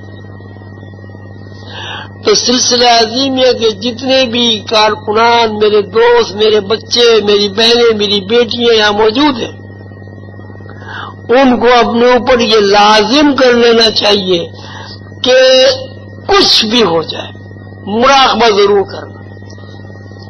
آندھی آئے، برسات آئے، موت ہو جائے، خوشی ہو جائے، شوہر ناراض ہو، بیوی ناراض ہو، بچے ناراض ہو، کچھ بھی ہو، اپنا سبق نہیں چھوڑنا، مراقبہ ضرور کرنا ہے۔ جو لوگ یہاں موجود ہیں وہ اپنے پلے میں باندھ لیں، اور جو لوگ یہاں موجود نہیں ہیں وہ جہاں جہاں بھی میرے عظیمی اولاد ہیں ان سب کو میرا یہ پیغام پہنچا دیں کہ سلسلے کی ترقی کے لیے لازم ہے کہ وہ اسباق پڑھیں، سلسلے کی ترقی کے لیے لازم ہے وہ مراقبہ کرے، کامیابی ہو یا نہ ہو۔ یہ کام آپ کا نہیں ہے کہ کامیابی ہوئی نہ ہوئی، آپ کا جتنا کام ہے وہ کر گزرے۔ حضور قلندر بابا اور رحمۃ اللہ علیہ مجھ سے ایک دفعہ فرمایا کہ خواجہ صاحب مراقبے کا ناغہ نہیں کیا کرو۔ میں بھی آپ کی طرح مراقبے بہت ناغے کرتا رہتا تھا، اور فرمایا دیکھو صورت حال یہ ہے کہ ہمارے پاس وقت نہیں ہوتا، ایک منٹ کے لیے تصرف کرنے کے لیے بسا اوقات 6 مہینے ہمیں انتظار کرنا پڑتا ہے، لیکن جب ہمیں وہ 1 منٹ ملتا ہے اور ہم اس طرف متوجہ ہوتے ہیں اپنے سلسلے والوں کی طرف سے، تو وہاں جب یہ دیکھتے ہیں وہ سوئے پڑے تو ہم وہاں سے واپس ہٹ جاتے ہیں۔ 6 مہینے میں 1 منٹ کے لیے اس کو جو دولت نصیب ہوئی تھی اس نے اسباق کی اور مراقبے کی پابندی نہ کر کے اسے کھو دیا. اب کب جانے وہ 6 مہینے پھر کب آئے. کتنی عجیب بات ہے. ہم روزانہ کھانا کھاتے ہیں, روزانہ ناشتہ کرتے ہیں, روزانہ دفتر جاتے ہیں, روزانہ بچوں کو اسکول بھیجتے ہیں, روزانہ نہاتے دھوتے ہیں, کپڑے پہنتے ہیں, سب کچھ کام کرتے ہیں, لیکن عجیب بات ہے کہ مراقبے کے لیے 10-15 منٹ ہم نہیں نکال سکتے. تو بلا شبہ اگر ہم 15 منٹ بھی 24 گھنٹے میں اپنے پیر و مرشد کو دیکھنے کے لیے, اپنے پیر و مرشد کے اندر بھرے ہوئے انوار کو اپنے اندر منتقل کرنے کے لیے 15 منٹ بھی نہ نکالے تو پھر سلسلے میں آنے کا کیا فائدہ. یہ ٹھیک ہے بھائی, محبت مجھے بھی آپ سے, آپ کو بھی مجھ سے, بلا شبہ ہو سکتا ہے آپ مجھ سے زیادہ ہی محبت کرتی ہوں میرے سے, مجھے اتنی نہ ہو, لیکن بات یہ نہیں ہے. محبت کا تقاضا یہ ہے کہ ایک باپ اور اولاد کا رشتہ یہ ہے کہ سعید اولاد وہ ہے جو اپنے باپ کا ورثہ حاصل کرے, نالائق اور ناسعید اولاد وہ ہے جو اپنے باپ کے ورثے کو چھوڑ دے. تو جب آپ سلسلے میں آئے ہیں, یہ اس میں کوئی شک و شبہ کی گنجائش نہیں ہے, نہ یہ کوئی اس میں شیخی خوراپن ہے. آپ یقین کریں اللہ کا انعام ہے, رسول اللہ صلی اللہ علیہ وسلم کی رحمت ہے, اور حضور قلندر بابا اولیاء رحمت اللہ علیہ کا فیض ہے کہ آپ کے باپ کے پاس اللہ کے علوم کے خزانے بھرے. آپ بھوکے لگے نہیں ہیں. یہ آپ کا کام ہے کہ آپ اپنے باپ کے اللہ کے انعام یافتہ خزانوں سے فائدہ اٹھاتے ہیں, یا آپ کا باپ اس دنیا سے رخصت ہو جاتا ہے, آپ بھکاریوں کی طرح زندگی گزارتے. یہ آپ کا کام. میں کبھی کوئی بات چھپا کے نہیں رکھی. جو چیز میرے پاس نہیں ہے میں نے کبھی کسی سے نہیں کہا کہ میرے پاس ہے, لیکن جو نعمتیں اللہ تعالی نے مجھے عطا فرما دی ہیں میں نے اس کا اظہار اس لیے نہیں کیا کہ اس میں شیخی بن ہے, میں نے اس کا اظہار اس لیے کیا کہ میری اولاد یہ نہ سمجھے کہ ہم ایک مفلس باپ کی اولاد ہیں. یہ آپ کا کام ہے کہ آپ سلسلے کے قواعد و ضوابط, سلسلے کے اغراض و مقاصد کو بار بار پڑھیں, ان کو حفظ یاد کریں. میں نے قاضی صاحب سے, میاں صاحب سے اور مراقبہ حال کے جتنے نگران صاحب سے کہا ہے, اور آج اس مجلس میں بھی میں یہ ہدایت کر رہا ہوں, حکم دے رہا ہوں کہ عظیم سلسلے کے ہر فرد کو سلسلے کے اغراض و مقاصد اور قواعد و ضوابط حفظ یاد ہونے چاہیے, تاکہ وہ ان اغراض و مقاصد اور قواعد و ضوابط کی روشنی میں اپنی زندگی کو نئے سانچوں میں ڈالتے. اگر حضور قلند بابا یہ فرماتے ہیں کہ غصہ نہ کرو, اس لیے کہ غصہ کرنے والے کو کھا جاتا ہے, تو عظیم بھائی کو غصہ نہیں کرنا چاہیے. اگر حضور قلند بابا یہ فرماتے ہیں کہ منافقت نہ کرو, منافق بندہ روحانی نہیں ہو سکتا, تو عظیم بھائی کو منافقت نہیں کرنی چاہیے. اگر حضور قلند بابا یہ فرماتے ہیں کہ شک نہ کرو, جس بندے کے اندر شک ہے وہ متقی کبھی نہیں ہو سکتا, اور جو متقی نہیں ہے وہ اللہ کو کبھی دیکھ نہیں سکتا, اللہ کا کبھی عارف نہیں ہو سکتا. تو یہ جو آپ کے لیے اسباق بنائے گئے ہیں, تذکرہ قلندر بابا اولیاء رحمت اللہ علیہ میں جو قواعد و ضوابط و اغراض و مقاصد لکھے گئے ہیں, وہ بہت سوچ سمجھ کے لکھے گئے. عظیم بھائی کی یہ شناخت ہونی چاہیے کہ اگر وہ 10,000 آدمی میں ایک ہے تو لوگ اسے کہیں گے عظیم بندہ ہے، یہ عظیم ہی ہے۔ آپس میں محبت کرو، آپس میں ایک دوسرے کو بہن بھائیوں کی طرح چاہو، کسی کی برائی نہ کرو، کسی کی چغل خوری نہ کرو، کسی کا حق نہیں مارو، کسی سے توقع قائم نہ کرو۔ جو کچھ تم کسی کے لیے کچھ کر سکتے ہو وہ کر گزرو۔ اللہ بہت دے گا، خرچ کرنے سے کمی نہیں ہوتی، خرچ کرنے سے زیادتی ہوتی ہے۔ کنجوسی کرنے سے مال و دولت کم ہو جاتی، بظاہر زیادہ نظر آتی لیکن کم ہو جاتی، اور انسان کے دل کے اندر زنگ پیدا ہو جاتا ہے۔ اس دل کے اندر زنگ پیدا ہوتا ہے جس دل کو اللہ نے اپنا گھر کہا ہے۔ دنیا کی کبھی محبت نہیں کرنا۔ یہ نہیں ہے کہ دنیا آپ کمائیں نہیں، محنت نہیں کریں، مزدوری نہیں، لیکن دنیا سے کبھی محبت نہیں کرنا، اس لیے کہ دنیا سے جو لوگ محبت کرتے ہیں اللہ تعالیٰ انہیں نظر انداز کر دیتا ہے۔ جو آپ کے مقدر میں، جو آپ کے نصیب میں ہے، وہ اللہ کی طرف سے آپ کو ملے گا۔ کبھی آپ بھوکے نہیں رہیں گے، کبھی آپ ننگے نہیں رہیں گے۔ یہ میری باتیں آپ اپنے ذہن پر، اپنے دلوں میں، اپنی ڈائریوں میں، اپنے رجسٹروں میں لکھ لیں کہ سچا آدمی کبھی بھوکا نہیں رہے گا، کبھی ننگا نہیں رہے گا، کبھی بے گھر نہیں رہے گا، کبھی مفلس و قلاش نہیں ہوگا۔ میں نہیں رہوں گا لیکن میری باتیں آپ کو یاد ہے۔ بات یہ ہے کہ آپ اپنی طرف سے فکر میں تبدیل، آپ کے خزانے بھرے ہوئے، علوم کے بھی خزانے بھرے ہوئے، وسائل کے بھی خزانے بھرے ہوئے، اور اس کا آپ کو مشاہدہ بھی ہے۔ میاں صاحب ایک 2 پسلیوں کا آدمی سوکھا ہوا کھڑا ہوتا ہے کہ صاحب مجھے، میں میاں صاحب مراقبہ حال بنا دو لاہور میں، کوئی پیسہ نہیں، کوئی وسیلہ نہیں، کہ جی ابا جی نے کہا ہے مراقبہ حال بنے گا، مراقبہ حال بھی بن گیا، جامع عظیم بھی بن گیا، مسجد۔ ڈاکٹر ممتاز سے کہا بھائی اٹک میں مراقبہ حال چاہیے، کہ ابا جی پیسے نہیں ہے، کہ یار پیسوں کا کیا مطلب ہے، مراقبہ حال چاہیے، مراقبہ حال وہ بن گیا۔ طاہر جلیل سے کہا گجرے والے میں مراقبہ حال چاہتا ہوں، اس مرتبہ کے رپورٹ دی، ابا جی آپ کی دعا سے مراقبہ حال تیار ہو گیا، آپ تشریف لائیں۔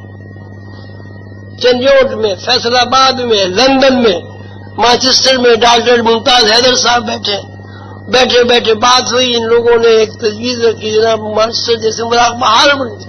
اور آپ کیا تجربہ کرنا چاہتے ہیں، اور آپ کیا اللہ کی رحمت کا مشاہدہ کرنا چاہتے ہیں؟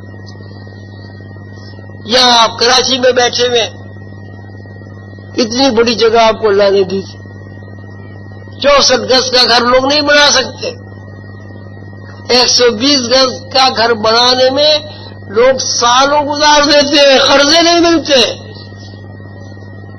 حیدرآباد میں 3 ایکڑ زمین آپ کے پاس پڑے گی۔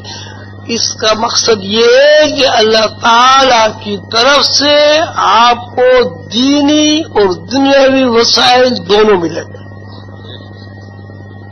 آپ ان وسائل سے فائدہ اٹھائیں، اور فائدہ اٹھانے کا طریقہ یہی ہے کہ وسائل میں دل نہ لگائے، وسائل دینے والی ذات میں دل لگائے۔ باپ کی دولت کو نہ دیکھے، باپ کو دیکھے، باپ تو خود دے گا۔ کتنی بری بات ہے کہ ایک بچہ اپنے باپ کی دولت کی تو قیمت لگاتا ہے اور باپ کی کوئی قیمت نہیں لگاتا۔ مسلمانوں کو ذبح حالی کا جو بہت بڑا المیہ ہے وہ یہ ہے کہ مسلمان نے اللہ کی پھیلائی ہوئی دولت کو، اللہ کے پھیلائے ہوئے وسائل کو تو اہمیت دے دی ہے، اللہ کی اہمیت ختم کر دی۔ تو آپ، میرا خیال ہے بہت دیر ہو گئی ہے، اب اللہ تعالیٰ آپ سب کو اور مجھے بھی توفیق دے، اور یہ کہ کچھ لوگوں کو میری بیماری سے جو خیال پیدا ہو گیا ہے کہ بھائی یہ تو بہت ہی بیمار رہنے لگا تو پتہ نہیں کیا ہو جائے گا، ایسی ابھی بات نہیں ہے۔ ابھی میری عمر بہت ساری ہے، ابھی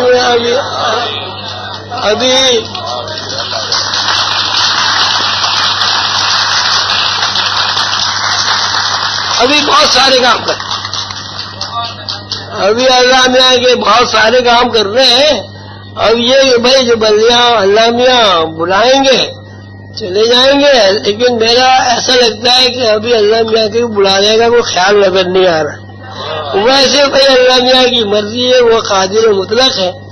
رہا یہ کہ میرا بیمار ہونا، اس میں صورت یہ ہے کہ یہ بلا شبہ عمر کے لحاظ سے کام کی زیادتی ہے، اس میں میں تھک جاتا ہوں.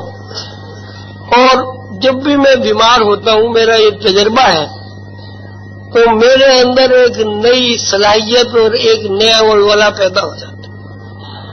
میں تو یہ سمجھتا ہوں کہ میری بیماری کی وجہ جو ہے وہ یہ ہوتی ہے کہ پرانے جو خلیے خراب ہو جاتے ہیں ان کو وہ نکال کے باہر پھینک دیتے ہیں، نہ ڈال دیتے ہیں تاکہ میں چلے وہ پھر کام شروع کروں. اللہ تعالیٰ آپ سب کو خوش رکھے، اور پھر انشاءاللہ اگلے سال آپ سب لوگ تشریف لائیں اور بہت سارے زیادہ لوگ ہوں.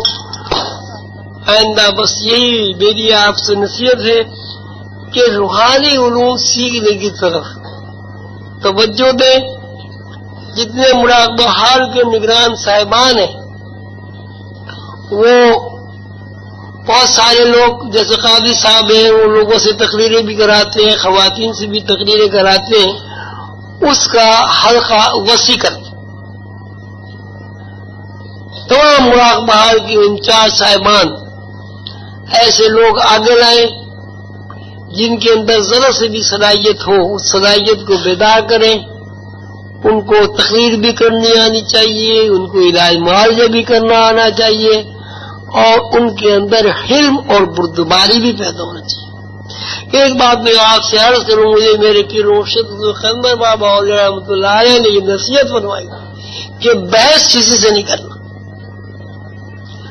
بحث کرنے والا آدمی کبھی کسی بات کو سمجھتا نہیں. بحث کرنے والے بندے کا منشا ہی یہ ہوتا ہے کہ اس آدمی کو نیچا دکھاتا.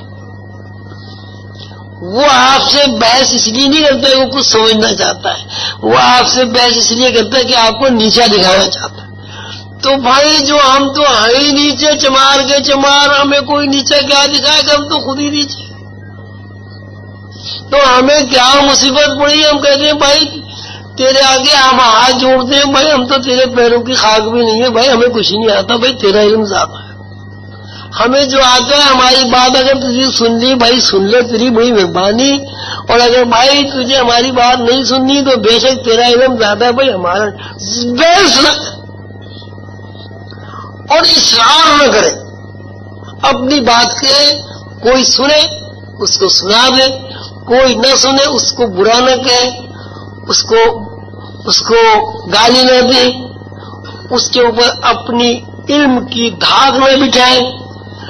آپ بس بات کوئی سنتا ہے سنے، نہیں سنتا نہ سنے. رسول اللہ صلی اللہ علیہ وسلم نے جب بہت زیادہ لوگوں کو اپنی طرف بلایا اور لوگوں نے نہیں سنا اور بہت زیادہ تکلیفیں پہنچائی، تو حضور پاک صلی اللہ علیہ وسلم مایوس تو نہیں کہنا چاہیے، پیغمبر مایوس تو نہیں ہوتے، لیکن انہوں نے یہ سوچا کہ کیا اس زندگی کا فائدہ، میں انہیں سیدھے راستے پر لا رہا ہوں، میں انہیں عذاب سے بچانا چاہتا ہوں، یہ مجھے الٹی اذیت دے رہے ہیں، مجھے برا کہہ رہے ہیں. تو حضور صلی اللہ علیہ وسلم کا دل برا ہوا. جب دل برا ہوا تو ظاہر ہے اللہ اپنے محبوب کا بہت خیال رکھتے ہیں. اللہ کو بھی محسوس ہوا کہ میرے محبوب کا تو دل برا ہو گیا. تو اللہ تعالیٰ نے قرآن پاک میں آیت نازل فرمائی لست علیہم بمسیطر، ہم نے تجھے داروغہ بنا کر نہیں بھیجا، بس تیری ذمہ داری اتنی تو پہنچا دے، جو سنے گا وہ سنے، جو نہیں سنے گا وہ نہ سنے. وما توفیق الا باللہ علیہ توکلت وإلیہ انیب. اللہ ہی توفیق دیتا ہے، اللہ ہی قبول کرتا ہے. تو جب حضور پاک صلی اللہ علیہ وسلم کو اللہ نے فرما دیا کہ ہم نے تجھے داروغہ بنا کر نہیں بھیجا، تو ہمیں بھائی کیا مصیبت پڑی، ہم خام کا اپنا علم دوسروں کو ٹھوستے پھرے. جو پاس ہے اس کو سینے سے لگا دو، اور جو آپ کی بات نہ سنے اس سے لڑو نہیں، اس کو اس کے حال پہ چھوڑ دو. اللہ اس کو توفیق دے گا، اس کے حصے میں کچھ ہوگا وہ آپ کے پاس آ جائے گا۔ لیکن ساتھ ساتھ یہ ہے کہ اپنا جو آپ کا روحانی تشخص ہے اس کو ضرور برقرار رکھو اور اس میں اضافہ کرو۔ اب تک کی صورتحال یہی ہے کہ روحانی علوم جو ہے تھیوریٹیکل تو ہم ماشاءاللہ بہت آگے ہیں، پریکٹیکل میں ابھی پیچھے ہیں لوگ، اور پریکٹیکل میں پیچھے اس لیے ہے کہ ہمیں جتنے مراقبے کو اہمیت دینی چاہیے اور مراقبے سے متعلق جو ہدایات ہیں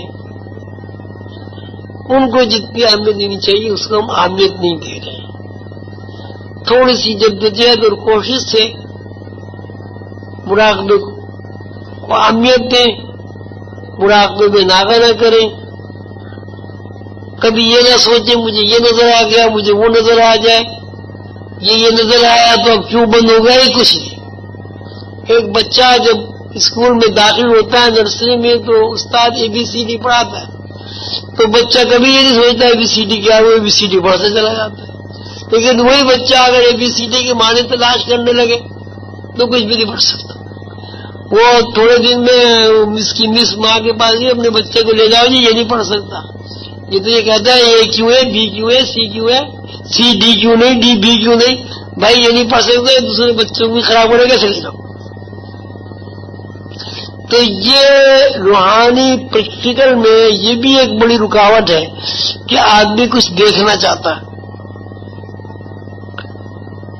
دیکھنے سے جب انسان کے اندر یہ تقاضا پیدا ہو جاتا ہے کہ مجھے کوئی چیز نظر آئے تو اس کا مطلب یہ کہ اس کا ذہن یکسو نہیں ہوتا، پوزیشن صرف اتنی تبدیل ہو جاتی ہے کہ ایک آدمی کھلی آنکھوں سے دیکھتا ہے اور ایک آدمی بند آنکھوں سے دیکھنے کی کوشش کرتا ہے۔ دیکھنے کی کوشش اپنی جگہ قائم رہی، جب دیکھنے کی کوشش اپنی جگہ قائم رہی تو کیا نظر آئے گا، ذہن تو خالی ہوا ہی نہیں، کچھ نہیں دیکھنا، بس اپنے پیر و مرشد کے کیف میں بدمست اور بے خود اور مدہوش رہنا ہے، یہ اس کی ذمہ داری، وہ دکھائے یا نہ دکھائے۔ آپ کو یہ ضرورت نہیں ہے کہ مجھے یہ نظر آئے مجھے وہ نظر آئے، جب اس کا دل چاہے گا اللہ کا حکم ہوگا وہ دکھا دے گا، نہیں دل چاہے گا۔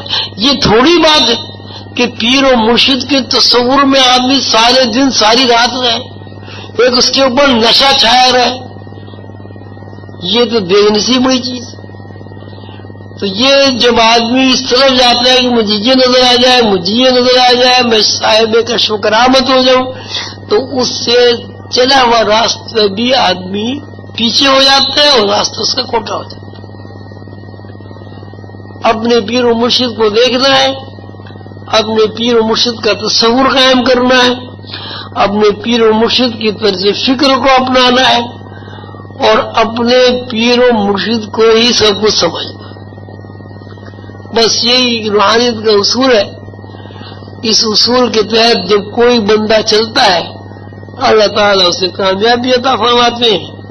اللہ تعالیٰ مجھے آپ کو اپنے پیر و مرشد کے تصور میں انہماک پیدا کرنے کی توفیق عطا فرمائے اور ہمیں رسول اللہ صلی اللہ علیہ وسلم کے علوم سے ہماری روح کو آراستہ کرے اور اللہ تعالیٰ ہمیں اپنے حبیب محمد رسول اللہ صلی اللہ علیہ وسلم کا اور حضور قیندر بابا اولیاء رحمۃ اللہ علیہ کا عرفان نصیب فرمائے۔